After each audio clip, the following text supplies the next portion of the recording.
The Nissan S13 is one of the most sought-after chassis. Like the SW20, the S13 is lightweight and dependable. While the 240SX received the underpowered KA engine in North America, the rest of the world benefited from the turbocharged SR20 DET. The Silvias, as they are known as in Japan, are often swapped with General Motors' LS small block or in this case, Toyota's bulletproof 2JZ. Has it been done before? Yes. What's different about this one? For starters, this car is blue. It also took the owner 2 years to complete. The owner, David Patterson, or as you might recognize him, that dude in blue, spent a considerable amount of time and effort building his dream import. It all started with a 1992 240SX with 240,000 miles in Atlanta. David originally dropped in a twin-turbo 2JZ, but due to constant overheating issues, the motor blew up after a 500-mile road trip. He then decided to go with a single-turbo setup. With the new turbocharger installed, it makes full boost at just 3,300 RPMs.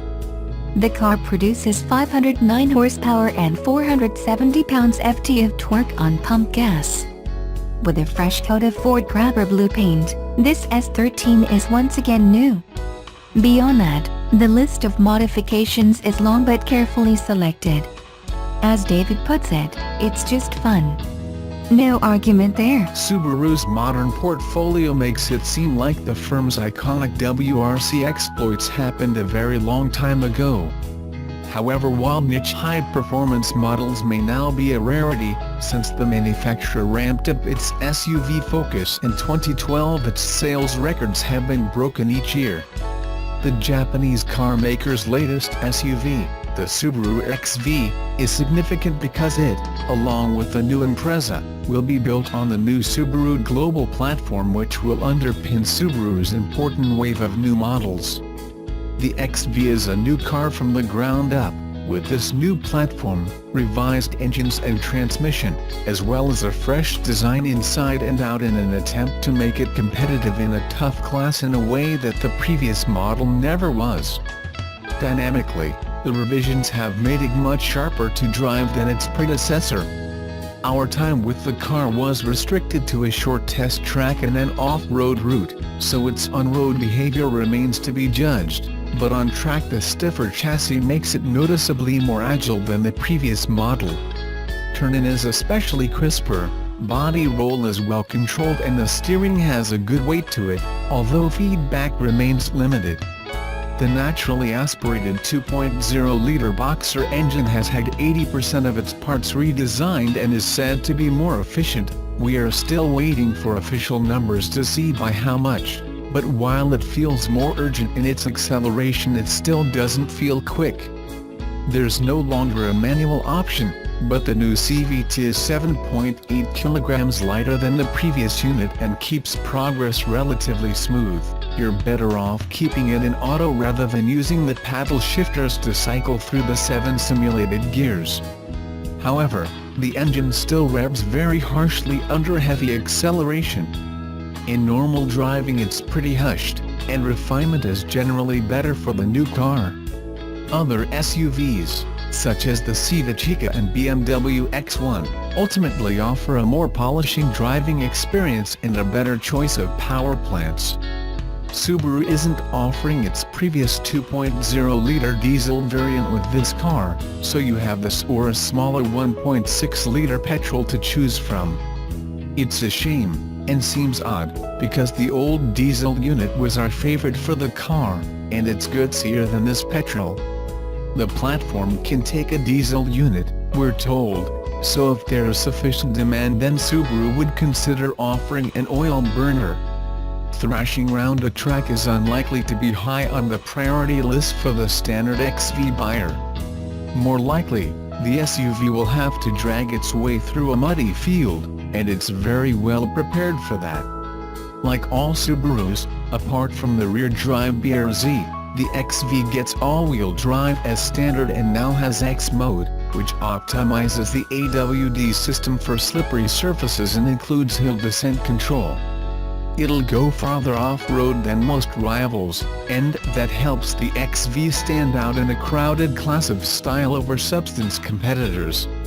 Inside, it gets a much-needed update that has banished the button-heavy dash in place of a slicker touchscreen infotainment system set up with better quality materials. We don't know precisely what equipment will be offered, or even what trim levels will be available, but Subarus are typically kit-laden at every level, so you can expect the 8.0 in touchscreen as standard. We do know that all models will get Subaru's automatic emergency braking system, EyeSight, and the Japanese model scored exceptionally highly for crash testing in Asia, so it's likely that it will also impress with Euro NCAP. As for space, there's masses of legroom in the rear, but the boot is a little more paltry. While it is undoubtedly better than its predecessor, UK specification and pricing are yet to be announced, so it's hard to be definitive on where the XV lies among its current rivals. Its improved dynamics and genuine no-nonsense off-road ability give it a fighting chance of broader interest, although a lack of a diesel option could hamper its success in the UK. The all-new 2017 Nissan Armada was introduced last summer. TFLTRUCK and Car reviewed it at the press launch in California, here in Colorado on our famous Gold Mine Hill Off-Road Challenge, and even at our high-altitude 0 to 60 mph test facility. But this is the first time we gave it a real-world test, taking it on a 956-mile road trip between Denver and Buffalo, Wyoming and back, hauling a family of 4 in a week's worth of stuff. Nissan scrapped the old Armada based on the last-gen Titan pickup and made the new Armada out of its legendary Nissan Patrol SUV, which has given Toyota's Land Cruiser a run for its money for years. If the body looks familiar, it is. Infiniti, Nissan luxury division, started selling the QX80 version more than 4 years ago. The Nissan Armada Platinum Edition reviewed here came with a sticker price of $60,985.00, destination charge included. Yes, that is a lot of coin, but it includes a DVD player with 2 headrest video screens for the second row seats, acres of leather on the trim, dash, and seats, 20-inch wheels, vented seats, heated steering wheel, towing package, heated second row seats, power rear liftgate and power third row seats, 360-degree camera view, and more. Credit to Nissan for not shirking when it comes to value and interior luxury. Many of my family were flabbergasted that we were in a Nissan, not an Infiniti. And a quick look pricing for comparably equipped Infiniti turned up a MSRP that was, gulp, $20,000 more than the Nissan. Nissan's new 5.6-liter V8 powers the Armada, pumping out a meaty 390 horsepower and 394 pounds-ft of torque that flows through a 7-speed automatic transmission to the 4WD system. Towing capacity is rated at 8,500 pounds. At sea level, Nissan claims a 0 to 60 mph time of under 7 seconds, which is fast considering how big and heavy this SUV is. Curb weight, 5,800 pounds. Audrey from TFLTRUCK clocked a 7.5 second 0 to 60 mph time in the Armada here at 5,280 feet elevation. All that power was welcome out in the empty West, where Utah and Wyoming have stretches of interstate with 80 mph speed limits that translate into people ripping along at 85. At those speeds the Armada hummed along easily at around 2,000 RPMs and did it despite hauling around 700 pounds of passengers and luggage and the weight of 26 gallons of unleaded gas that it was slowly using up. Really, the only evidence of stress came with the Armada's fuel economy. Over hundreds of miles at 75 to 80 plus miles an hour, the V8 averaged 16.4 mpg. By comparison, its EPA numbers are 13 mpg city/18 mpg highway/15 mpg combined. Not great, but not unexpected. When I got off the empty interstate and into stop-and-go city traffic, the sheer size of the 8-passenger SUV with its truck-like frame, height, and weight came to the fore. Sudden swerve-induced body roll and hard braking forced the nose to dive. I'm stating the obvious here, but this SUV isn't made for aggressive driving on city streets. Yet time and time again, I found myself lulled into thinking it was by how smoothly it rode and how easily it handled interstate cruising. I did venture onto several miles of gravel roads outside the Bighorn Mountains in Wyoming, but nothing that warranted locking the truck into 4WD or getting full use out of the vehicle's 9.2 inches of ground clearance. As I said at the onset, the Armada is based on the Patrol, an overland vehicle of choice for many around the globe.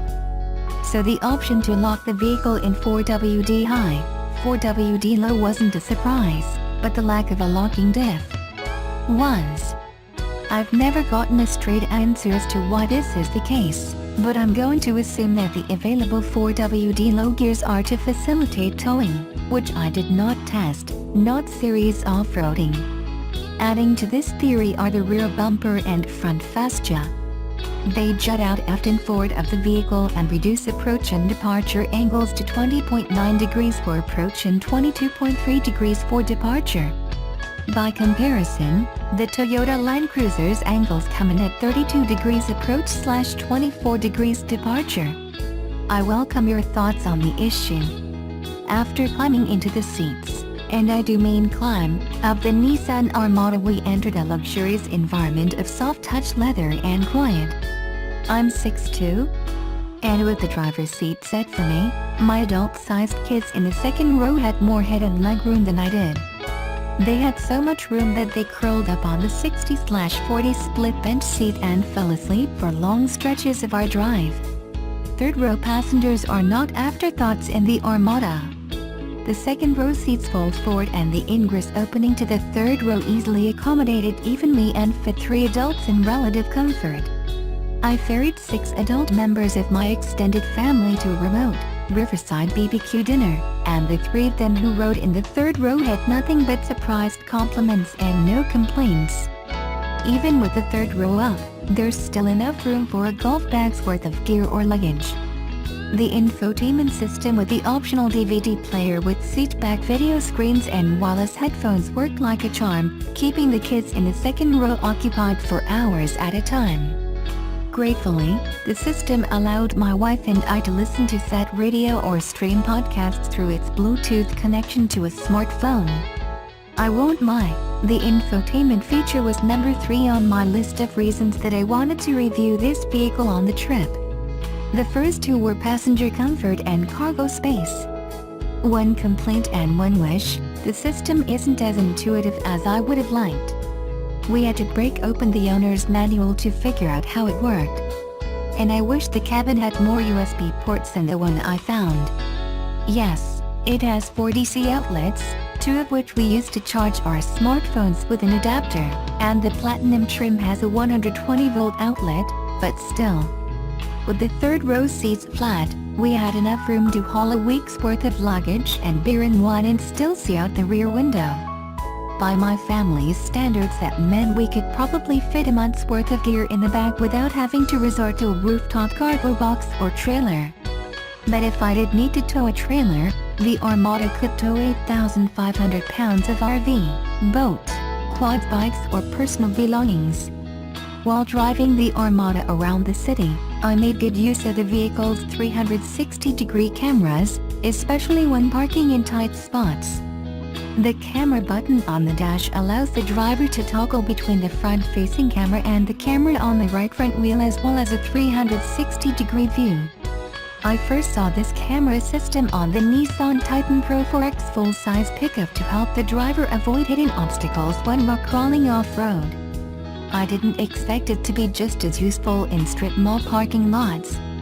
Overall, the Nissan Armada platform offers a solid value for the money.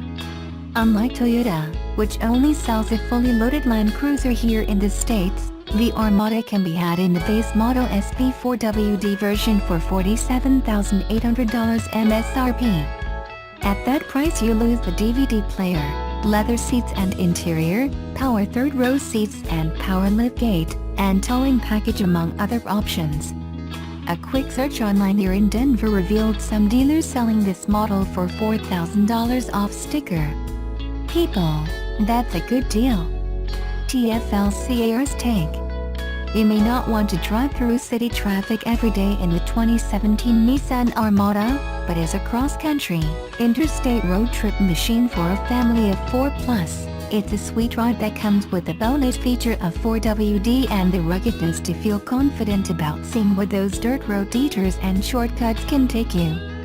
To see how the Armada handles going off-road, check out TFLCAR's Nathan Abnan as he tackles Gold Mine Hill.